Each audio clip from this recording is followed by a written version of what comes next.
अस्सलाम वालेकुम जी, कैसी हो मेरी प्यारी सी क्यूट यूट्यूब फैमिली। अल्लाह करे सब खैर हो, आप से हो, खुशबाश हो। यहाँ जी मैं अपनी बहन की तरफ आ गई थी और उसके बाद हम वहाँ से तैयार होके तो हाल की साइड पे निकल गए थे, क्योंकि थोड़ा सा डिस्टेंस था, तकरीबन जो था ना 5-6 किलोमीटर दूर था जो हाल था।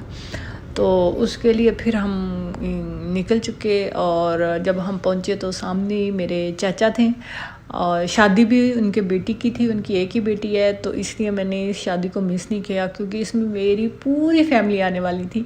कुछ कज़ने तो हम मतलब पढ़ ही रहे थे तब उनकी शादियां होगी, कुछ अमेरिका, कुछ इस तरह दूसरे मुल्कों में सेटल्ड थी, वो भी सारी आई हुई थी। जब हमने देखा ना इतना अच्छा लगा ना, इतना वो खुशी मैं बता नहीं सकती आपको किस तरह का अच्छा लगता है जब आप अपनी पूरी फैमिली को देखते हो और ऐसी कज़नों के साथ जिनके आपने उंगली पकड़ के चलना सीखा हो। ऐसी फुफ्फोई थी जो मुल्क से बाहर थी, उन सब से मिलके इतना अच्छा लगा ना। तो क्योंकि ज़िंदगी का तो पता ही नहीं है, अभी जो चंद सालों में मेरी शादी में जो लोग थे तकरीबन बड़े लोग काफ़ी फौत हो चुके हैं। मतलब 4-5 साल में ही ऐसी बड़े बड़े लोग जो थे हमारी फैमिली के, जो मैच्योर लोग थे, वो फौत हो गए। तो मैंने जाना मुनासिब समझा। ये मेरे भाई हैं जिन्होंने सारा, फिर तो चाचा है हमारे, तो ज़ाहिर है फिर उनकी बेटा कोई नहीं था, तो बेटे यही होते हैं जो ताया के बच्चे होते हैं। तो ये सारे उन्होंने होस्ट थे या वो मैनेजमेंट को संभाल रहे थे। तो बहुत ही अच्छा था और बहुत मज़ा आया। यकीन करें, आप अपनी फैमिली से जब मिलते हैं ना, तो मायके वालों से जब मिलते हैं ना, तो फिर मज़ा ही बहुत आता है ना। वो फीलिंग ही कुछ और होती है, उसका हम अपने लफ्ज़ों में बयान ही नहीं कर सकते। ये स्टेज था बहुत ही प्यारा। 2 शादियाँ थी। जो दूल्हा आ रहा था वो भी कज़न ही था, इसलिए सब मिक्स ही था। ऐसा नहीं था कि कोई गैर थे, सारे अपने ही थे जिनकी शादियाँ हो रही थी। तो ये हाल था, बहुत ही खूबसूरत, बहुत प्यारा मैनेज किया हुआ था, बड़ी अच्छी लाइटिंग थी। और जब हम पहुँचे हमें तो काफ़ी भूख लग चुकी थी, क्योंकि सुबह से निकले थे। और फिर जल्दी जल्दी में मैंने पार्लर जाना मुनासिब समझा, 1 कप चाय पी के।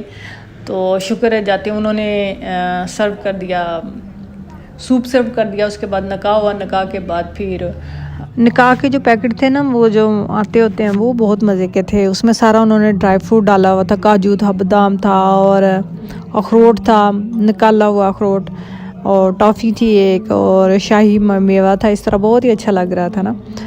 तो मैंने पहली दफ़ा बहुत ही अच्छा और बड़ी समझदारी से किया हुआ मतलब ये वाला पैकेट बना देखा, क्योंकि इसमें वो बादाम होता है, फिर बादाम तोड़ो कैसे वो ज़ाया हो जाता है, इसलिए उन्होंने बादाम तोड़ के इसके अंदर डाले हुए थे। ये जी मेरी है भतीजी, बहुत ही प्यारी सी क्यूट सी मेरी भतीजी है। ये बड़ी है और वो छोटी है, दोनों बहुत ही प्यारी हैं माशाल्लाह। तो ये मेरे साथ ही थी, मुझे बहुत प्यारी लगती हैं। इस तरह ये देखें, शेफ़ जो है ना हमारे पास ही लगा पड़ा हुआ था, अपने काम को लगा हुआ था। मैंने कहा चलें आपको नज़दीक से दिखाओ ये कर क्या रहा है। ये बारबेक्यू की बना रहा था, उसको पीसेस में कन्वर्ट कर रहा था। ये हमारी फैमिली की आखिरी लड़की थी जिसकी शादी थी, और बाकी सब की तकरीबन हो चुकी हैं। और मेरे चाचा बहुत नाइस इंसान, उन्होंने हमें पाला और बड़े प्यार से उन्होंने रखा था। इतने वो हंसते बहुत हैं, उनको ज़रा सी बात पे ना हंसी आ जाती है, तो बहुत ही ऊंचा ऊंचा हंसते और बातें करते और बड़ा प्यार करने वाले इंसान हैं। और जो उनकी बेटी है वो भी चली जाएगी, तो मुझे उनकी तरफ आ रहा था, लेकिन खैर बहुत बड़ा कुनबा है हमारा, ख़त्म नहीं होता।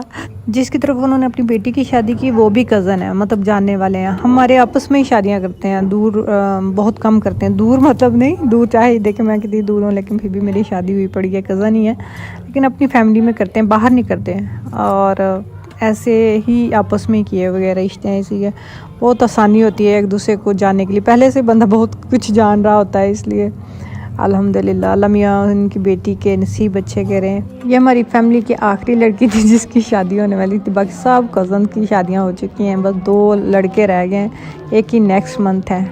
दूध पिलाई देखें।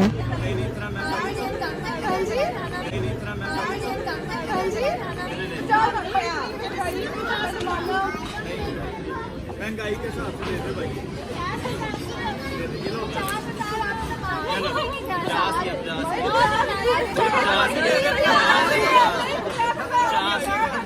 बैठो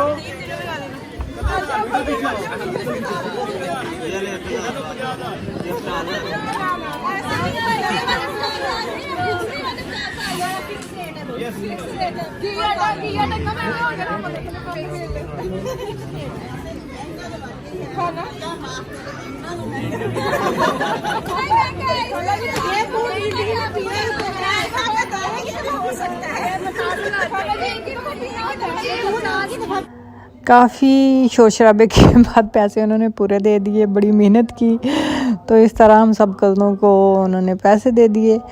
और हमारी दूध पिलाई इसने की हुई थी, तो हमने फिर आगे तो कोई लड़की थी ही नहीं, इसलिए फिर सबको डिवाइड हो गया, सब कुछ जो भी मिला था। वो तो नहीं मैं आपको बताऊंगी क्या मिला था, लेकिन इतना भी मिला था अल्हम्दुलिल्लाह। और उसके बाद फिर हमारी वापसी हो गई। रास्ते में इतनी फोक थी, मैं बता नहीं सकती कि जो 3 घंटे का सफ़र था ना वो 7 घंटे में हुआ। इस तरह के नज़दीक से भी नहीं पता चल रहा था कि नज़दीक में क्या चीज़ है। इस तरह बहुत ही काफ़ी मुश्किल हुई। यहाँ तो हम फैसला से अभी निकल रहे हैं, अंडरपास से गुजर रहे हैं इस वक्त, तो लेकिन फोक बहुत थी। अल्हम्दुलिल्लाह बहुत अच्छा वक्त गुजर गया, और कितना टाइम सफ़र में ही गुजर गया, लेकिन बहुत इंजॉय किया। अगर आप मेरे चैनल पे आए हैं तो काइंडली इसको सब्सक्राइब कीजिएगा, मेरी मेहनत को रंग लगाएं, और इस तरह मेरे साथ जुड़े रहा करें, ताकि मैं आपके साथ अपने डेली रूटीन शेयर करती रहूं जो मैं कर रही हूँ। और इस तरह हमारी क्यूट सी फैमिली बढ़ती जाएगी इंशाल्लाह। तो बेल आइकन लाजमी प्रेस कर दें, ताकि जब भी नया ब्लॉग आए तो उसकी जो नोटिफिकेशन है वो आप तक पहुंच सके। बाकी